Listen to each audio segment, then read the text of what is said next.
Let's at least agree to stop babies that could feel pain being ripped apart in the womb, okay? Right? And then they're like, no.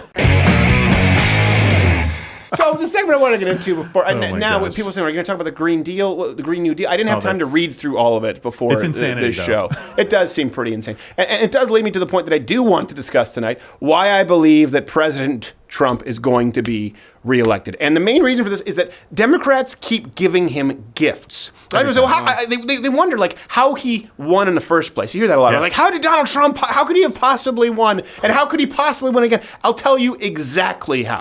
The left continues to give this man gifts. He really is. There's like a Chauncey Gardner effect. He's not necessarily doing everything right. They're just doing everything wrong. And he looks brilliant by comparison. So I do think that the State of the Union, which occurred this week, showcased exactly what I'm talking about, just how far left the DNC has gone. And by the way, this is something that's important to note. 76% of Americans approved of the speech. What's really bad for Democrats is that 81% of independents approved of the speech. I think we have overlays from this from YouGov. And the more that the left continues to push their agenda toward the left, the Democrats, I should say, pushing their agenda toward the left, the more likely it seems that these independent voters who everyone said Trump just has this ceiling. Right. He has this ceiling and it's his base. Well, the truth is his base, actually, those are the people who had the biggest problems with President Trump. We'll get into those in a second. It seems like the independents, actually the people in the middle, are really starting to thaw on the guy. Yeah. And he had 81% of them to support the reality show guy. Yeah. Like, think about this for a second. How badly must you screw up that the guy who is literally trademarked, "You're fired," is beating the crap out of you? Let's go through kind of 4 examples. I think this is one that's really important recently, late-term abortion. So here's a clip where President Trump called for legislation to end the late-term abortions, and he mentions Northam's discussion of killing babies after birth. This is an important clip for people to see. Here you go. Yeah. To defend the dignity of every person, I am asking Congress to pass legislation to prohibit the late-term abortion of children who can feel pain in the mother's womb. There are people who refuse to stand at that. Yeah, think about this for a second. You're an independent, you're watching, he's going, let's at least agree to stop babies that could feel pain being ripped apart in the womb, okay? Right? And then they're like, no. You're going to sit on your hands for that?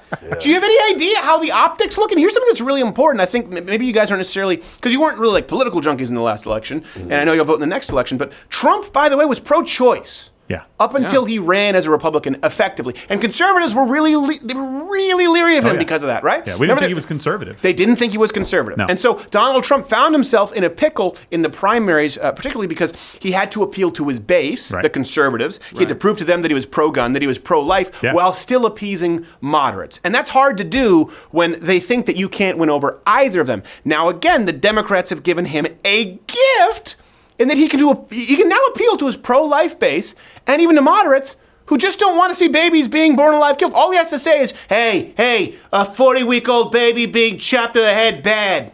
And he wins everyone who's not Cortez. That's all that's required.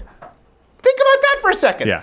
All the Democrats had to do was say, hey, most Americans are relatively pro-choice because it's a term that we created to trick them, and some of them are stupid. So let's go with that. And instead they said 40-week abortions, right? 40 weeks? And Donald Trump was, I'm calling your bluff. So another example here where the left has lost all ground is pushing for open borders. So in the State of the Union, Trump mentioned ICE rescuing women and children from sex traffickers. Watch what...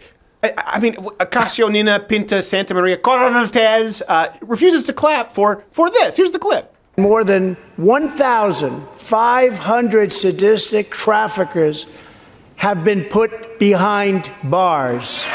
This is just like, that's, everyone is clapping. Yes. You should be. Look, you got people on the right and the left.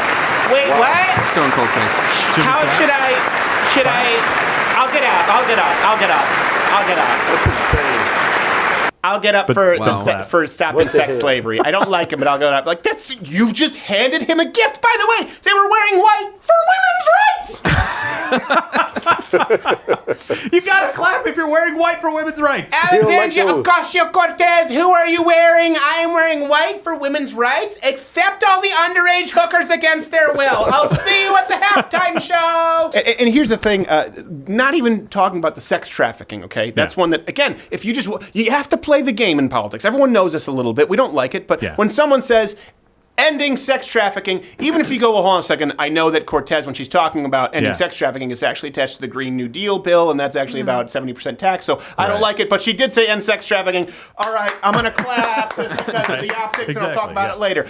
They didn't clap at that. But if you go even further into the issue, a new CBS poll shows that 72% of Americans agreed with Trump specifically on immigration anyway. Here's them saying it.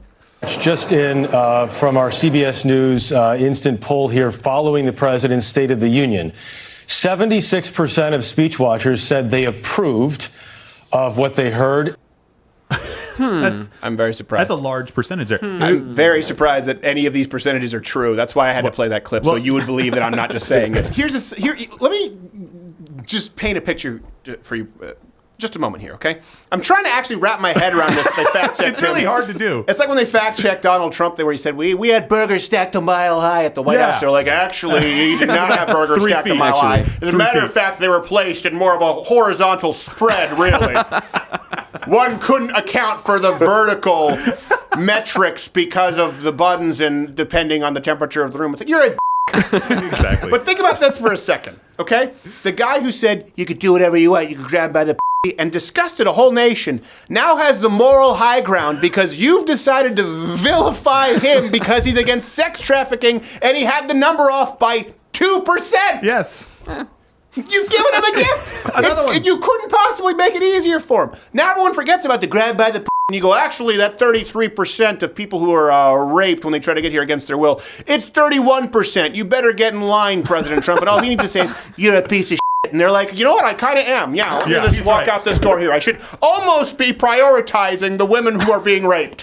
Here's the second example before we get to the prime example. The left, of course, is pushing socialism. This is another reason I think President Trump is going to win. They're outright pushing it. Remember when it used to be veiled? Yeah. Where they used to, like, when people said, we think that Barack Obama is kind of a socialist. Right, like, yeah. Socialism is actually, it's a dog whistle. It's the N-word is what it means. Remember when they said that? It's like, no. It's no, we think he's a socialist. Like, by the way, there are people like in Norway who are socialists too. They're not black at all. They're actually like really white and really strong for some reason. We have no idea as to why yet. We're still running some genetic testing, but we actually think that Barack Obama is like a Norwegian socialist. That's it. No. Trump just said that we're never going to be a socialist country. And look at who refuses to applaud. Here you go. Socialism in our country. Yeah, boo. America was founded on liberty and independence and not government coercion, domination, and control. We are born free. Okay, and wait we for will it. stay Wait for it. free. Wait for it. Sounds good. Freedom. Sounds good. Here it comes. Wait. Son of a bitch! Oh, holy shit! They have a close-up! I should have anticipated this and not planned poorly my afternoon nap. Cortez, where were you? You were my number two. I just like That's one of the best zoom-in close-ups in the history of presidential speeches. He looks like Grumpy Cat had sex with a crazier, older Grumpy Cat. Let's think about it. The stars of the Democratic Party: Bernie Sanders and Ocasio, Nina Pinta Santa Maria Cortez. These are the stars. Yeah. They're actual socialists. She actually thinks that she's going to pass some kind of 70% tax. I don't know. Gosh. She explained it somehow. The notion of socialism to that particular regime, what do you think about the president, why he did that? Well, I think that he needs to do it because he feels like he feels himself losing on the issues. Every single policy proposal that we have adopted and presented to the American public has been overwhelmingly popular, even some with a majority of Republican voters supporting what we're talking about. When we talked about a 70% marginal tax rate on incomes over $10 million, 60% of Americans approve it. No. What? Just a majority of Republicans support socialism. What? I thought this was well known. Hey, you person next to me, is this well? It's not well known. I don't know what I'm saying, Chris Matthews. She probably went to Watts or something. Let's be honest here. Oh my gosh. Do we have to act like that sounds like an intelligent woman? No. Do we have to pretend? Here's the thing. Nancy Pelosi doesn't sound like an idiot. I think she's wrong. I think she's the only person in politics who's proactively evil, but she doesn't sound like an idiot. Hillary Clinton doesn't sound like an idiot. No. This girl sounds like a moron. Think about socialism. No matter how great you think the government is at giving you free stuff, people still don't want higher taxes. We saw with the prank calls this week where we called black businesses. Yeah. They're like, would it make you more or less likely to support Governor Northam than he supports increased taxes? I don't want to pay more taxes. No. I want, like, the opposite of that. I think the greatest example, of course, of the gifts that the left they've been giving Donald Trump, and I hope they do it again in 2020, is they ran Hillary Clinton in a general election. Yeah. Likely the one person Donald Trump was capable of beating at that time. Trump polled very badly for people who forgot this leading up to the election. Almost every single pollster got it wrong because he was polling so badly. And he's been receiving nothing but hostile media coverage since. Here's the thing.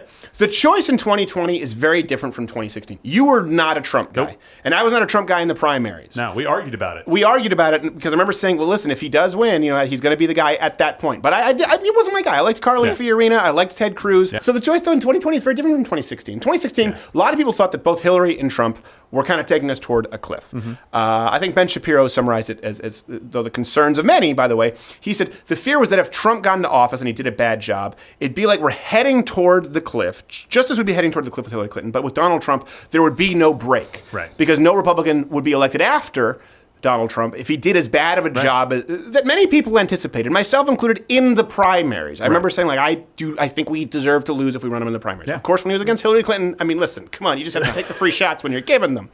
People thought Hillary Clinton, though, was ultimately a politician, right? That's what people didn't like her. They thought she's a politician. But as leftists go, relatively moderate. That's the thing with Hillary Clinton. Yeah. This idea, she wasn't there was Bernie Sanders and Hillary Clinton. Yeah. Trump, on the other hand, people also thought, a lot of people think because he says bad words, that he's somehow extreme. He was actually seen as really pretty moderate and not that conservative. So a lot of conservatives weren't big fans of Trump. As a matter of fact, I think you'll be surprised when you look at those voting blocks. Evangelicals voted for Trump because they had to, but not all of them. Probably, likely fewer in a lot of municipalities, but you saw a lot of union voters who would have typically gone Democrat. The Blue Dogs go for Donald Trump. So a lot of those people held their noses, though, the Christians, the true conservatives, and voted for Trump because Hillary Clinton was such an insufferable bitch. That's really why. But now in 2020, we're choosing between Donald Trump, who's been really pretty conservative, if you look at him as a president, outside of the trade issues. And pretty good. And all Democrats, who have swung so far to the left, their right nut hasn't seen them in a month. God, that hurts. It's not that literal. We know they want abortion up to 40 weeks, 70% tax rates, as you just saw, completely socialized healthcare. They want to destroy our economy on principle versus Donald Trump, who has done well by nearly all metrics available to us at this point, besides tweeting mean words, some of which are misspelled, let's be honest. But outside of that, he's done pretty well. The choice in 2020, when they say it's stark, they're, well, we think there's a stark contrast between the Democrats and Donald Trump. It is. But in a positive way for Trump, because these gifts that the Democrats keep giving him. So when Republicans say that we need to be more moderate, this is something people have to hey, listen, we need a more moderate Republican Party. We need to come to the middle. I go, hold on a second. Look how far the left is going. Don't stare a gift horse in the mouth. Okay, if you like this video, you watch videos on YouTube. If I were Jimmy Kimmel, if I were Stephen Colbert, or Trevor Noah, I would tell you to subscribe. But I have no corporate overlords who demand that I do this demeaning promo. I do the demeaning promo because I choose to. Subscribe or hit the notification bell because I need you. I need you. Please do it.